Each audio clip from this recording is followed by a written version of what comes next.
По успешно реализираните проекти за изградба на етно куќа во Кочани и уредувањето на индустриската зона, со прифаќањето на отпадните води во општината Кочани и изградбата на етномузеи во општината Рила, општините Кочани и Рила ја започнаа прекуграничната соработка. Денови во овие две општини влегуваат во нов проект за кој ќе се користат средства од меѓуграничната соработка на фондовите на Европската Унија.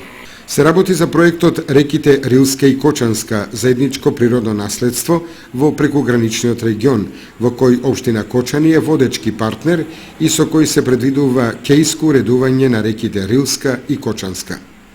Советот на општина Кочани на последната седница донесе одлука за изработка и спроведување на проектот Реките Рилска и Кочанска, заедничко природно наследство во прекуграничниот регион, со кој општината се обврзува дека намената на имотот нема да се промени за најмалку 5 години по завршувањето на проектот. Инаку средствата потребни за успешна реализација на овој проект во првите месеци до рефундирањето на финансиските средства ќе се обезбедат од буџетот на општината Кочани.